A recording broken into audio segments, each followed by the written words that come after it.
I love my apartment. I really do. But I've never been able to get good sleep there because of my thin walls and my lovely, lovely neighbors. It started in 2016. I moved in. It didn't take very long to realize a toddler lived next door. The giggles were cute at first, but the screaming was awful because most toddlers are fussy, but this one was like a bully. You know, she was like extra mean, and she didn't have words like that, but I'm pretty sure she cursed her parents out like all the time. She won every battle. And she hated going to sleep. She would pitch a fit every night. So none of us could go to sleep until she went to sleep. She had 3 parents now. Apparently, I inherited a child when I moved in. And then she would have nightmares. That was my favorite. She would have nightmares in the middle of the night, so when she was up, we were all up. And they would be wooing her back to sleep, and I would just be crying like, oh God, baby, please, I got to go to work, go back to sleep. This went on for months, but as she got older, I noticed that she started mellowing out. So when it came time to renew my lease, I thought, no, we're gonna wait it out, we're okay. We're okay, she's growing up. We're all gonna be okay. That's when the snoring started, around about the 2nd year into the apartment. See, when she got into a routine, so did her daddy. And this is epic snoring. I mean, loud, uncomfortable, just concerning snoring that was so loud, I could record it on my phone, which I did. And I could feel it under my pillow, like vibrating, like right under, okay? And I was annoyed at first, but then really I was just concerned about the guy, because it didn't seem healthy. And I would see him around the building like, should I address it? You know? Like, hey, sir, hey, excuse me, sir, Carol, look, what do you know about sleep apnea? It's when you know what, Google it, because you might be interested, and just good luck with that. Good luck. Jeez Louise. I tried to figure out a way. I was gonna look for somewhere else to live, and then I thought, I love my place so much. I started clocking him, because I found out if I went to sleep before he did, I could sleep through the night. So between 10:30 and 11, the snoring would start, and I was like, okay, bet 10 o'clock, I'm out. If I'm out by 10, I got it, okay? When I thought we had all found a way to coexist, the screaming baby, the snoring daddy, I thought we were okay. About my 3rd year in this apartment, these parents decide they want to start having lots of sex. And I mean just all of the sex, lots of times, okay? Now, I wasn't getting any, and that's not the point, Mom and Dad, because I'm still a very good girl. Thank y'all for coming. That's not the point, okay? The point was that our beds were right next to each other, split by a wall. So it was like front row tickets to a show you just didn't want to be at. You know what I'm saying? And granted, it only lasted between like 7 to 12 minutes each time, but I was still so uncomfortable with that. And these people decided that they needed to chat during the sex. I don't know if that's, you know what, don't answer that if that's something that you do. But they did it. And every night it was the same conversation. Yeah. And I'm like, I don't know the question, but my vote is for no. Whatever y'all got going on, I don't want, if we could just wrap it up for me. Wrap that up. There was nothing I could do. I tried to coexist with these people, but my patience ran out one day last summer. Let me tell you what happened. Had a big meeting at work one morning, so the night before I said, I'm gonna get this together. I've been doing this for years.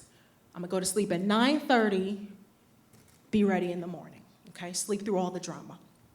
So I get in bed at 9:30, about 9:30 it begins. Now my little girl at this point, she's in about pre-K, maybe kindergarten, whenever you learn your numbers, okay? She loved to count.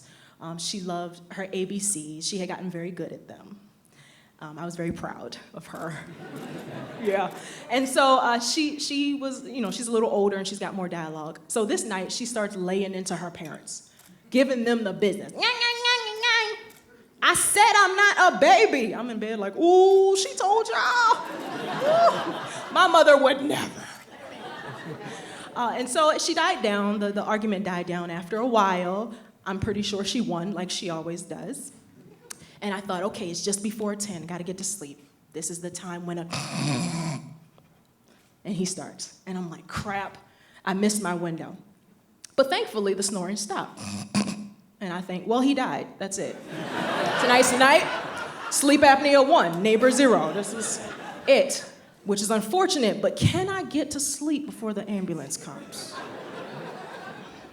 Spoiler alert, he's still alive. I mean, I'm happy for him, but he had just gotten up to go to the restroom, which I know because I heard both the stream and the flush. And because he was up. And they start chatting, yeah. And I'm like, my answer's the same, no. If anyone's asking me, please, this is awful. And it was about 8 minutes that night, strong showing, you know. Good job, guy. About 8 minutes. And then before I knew it, again, I know, right? It was horrible. And I thought, I can't do this anymore. I'm gonna be the neighbor that complains now. I'm going to tell somebody. I don't even know these people. I say hi, I say bye. I try to talk to the little girl in the elevator. She ignores me because she's rude and mean. I have no loyalties. So within the week, I was in the leasing office. Carol Moore from apartment 206. I'm here for a noise complaint. I mean, I felt like really official, right? Carol Moore, you needed my whole name, I don't know. And they said, oh, we're sorry, Miss Moore, please tell us what's going on. I said, it's my neighbors. They're parenting. They're raising this mean little girl who is really good with her numbers now. Gosh, she's up to 2-syllable words in reading. We're all so proud, but she's so loud. She's loud, and then her daddy sleeps and snores, and then they have lots and lots of the sex. And so the leasing office agent started laughing at me, and he said, you can hear all that? I said, yes, I can hear all that. I hear it all the time. And then it hit me, how foolish I sound. I hear it all the time because that's life. It's a little girl learning how to live. It's parents trying to parent, trying to keep the spark in their marriage. They're doing a great job, by the way, golly. But, oh man, I'm telling you. But they're trying to just live their best lives, right? And you can't fault people for love. You can't fault people for doing just what they're trying to do. And I said, you know what, I hear it. Never mind. How much to break the lease? Like, it's me. I need more compassion. I need more patience. I need rest and sleep. I can't do this. How much? So they quoted me $5,000 to $7,000. That's a lot of money. That's a lot of money. And that was a hard decision, but I knew what I had to do. And so I thanked them, and I went back to my apartment that I love.